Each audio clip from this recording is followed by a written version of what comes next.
Black Ops ships have been with us in EVE Echoes for almost 3 months now, so let's talk about what impact they have had on the game and figure out where that subscribe button has gone into hiding. But first, a quick reminder as to what these are. Released way back on the 22nd of November. I say way back, it's not really all that far.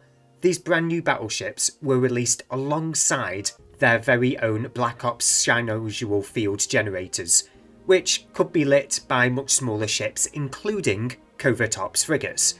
These cyanosual fields can be jumped to by this new class of battleships, and most importantly, have the ability to bypass existing cyanosual field jammers. Now that we're all caught up, let's talk about the impact that they have had so far in the game. Now, of course, we are all in different groups in different regions and even different time zones. So whatever I say here is entirely based upon my specific observations and experience. But one thing I can confidently say is they've obviously had no impact on high-sec activities. You know, with cyanosual fields not being a thing in high-sec. Moving into null-sec, however, things have certainly changed. During a group's weaker hours when fewer players are online, it's not been uncommon in the past for roaming groups from other time zones, and other alliances to say, to take advantage of this quiet period to roam through, looking for easy targets to kill whilst there is a lack of reporting in intel channels. This has pretty much always been a thing. These were always the most opportune times to catch super blingy ships off guard and kill them. Meanwhile, during a group's prime time, intel channels can be so saturated with information that players can become overconfident about their safety, assuming neutrals flying through to be simple, harmless PI thieves and taking no precautions whatsoever. And if they did get tackled by a lone neutral, odds are they'll either break free or have friends by their side defending in a matter of moments. This overconfidence was somewhat acceptable before Black Ops ships arrived. Now that very same complacency can get capital ships and other bling ships destroyed in almost the blink of an eye. Maybe not a blink, but quickly enough. Those so-called PI thieves can just as easily be carrying a cyanosual field for a nearby Black Ops fleet to jump to on a moment's notice. These Black Ops fleets can jump from NPC stations or even unpopulated areas from within your space whereby nobody is around to sound the alarm. And of course, once that cyno is up, you have mere seconds before you're locked down in battle, unable to get away.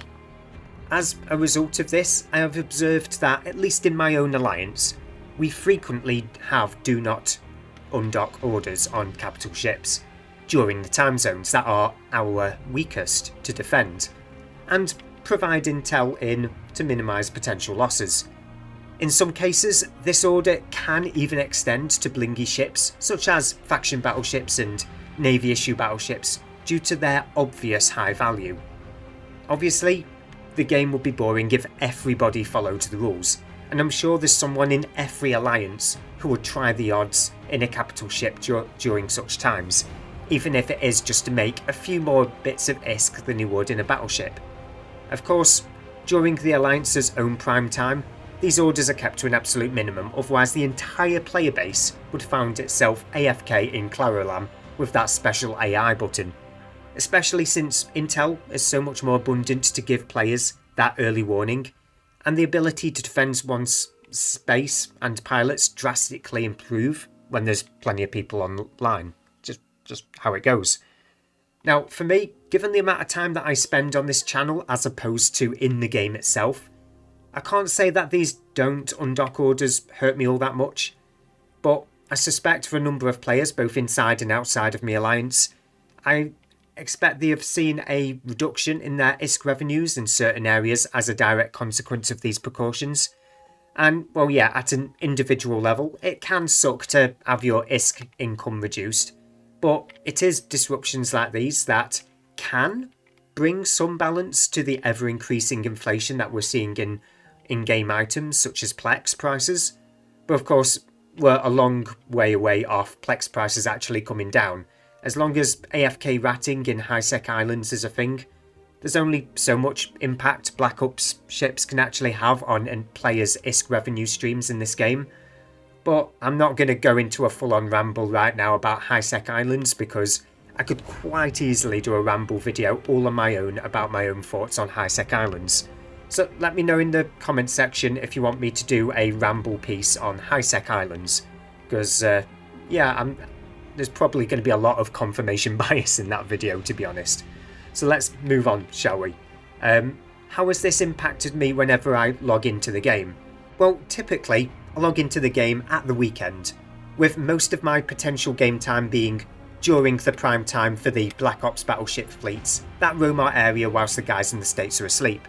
So instead of undocking in a blingy Navy issue battleship, or even a carrier, I instead choose to use a good old-fashioned striker battleship, mainly due to its much more affordable insurance when I inevitably get caught, because I know I'm going to get caught at some point. All you have to do is look away from local for, say, half a minute. That can be all it takes sometimes, and we all have distractions going on around us. So I also tend to do more of my mining in a trusty old Covetor 2 during this time, and if the area is simply too hot to undock in anything, I'll just switch across to an exploration alt, which could be between 30 and 50 jumps away, and enjoy a completely different part of the game. So it hasn't really harmed my fun of the game, it's just reminded me of the other activities I can take part in. And this is where I give you guys the floor in the comments section. Let me know what has changed for you since Black Ops ships were released, if anything at all. It might not have affected you at all whatsoever, and it could be just me because I'm in a different time zone, in a different alliance, etc, etc. Have you had to change fittings, login times, activities? Maybe you're having a ball of a time actually roaming around in these said Black Ops fleets. Whatever the case may be, I'd love to hear your stories, as it's through exchanges like this that I can actually get an understanding for what people other than myself do in the game, because we all kind of have our blinkers on in this regard.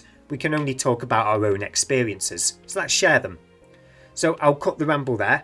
Thanks again for listening right through to the end, and feel free to hit that subscribe button as I continue to work towards that 1000 subscriber milestone event. And until the next video, wow, okay, I'm keeping that in. Until the next video, fly casual, fly dangerous, and most importantly, have a great time.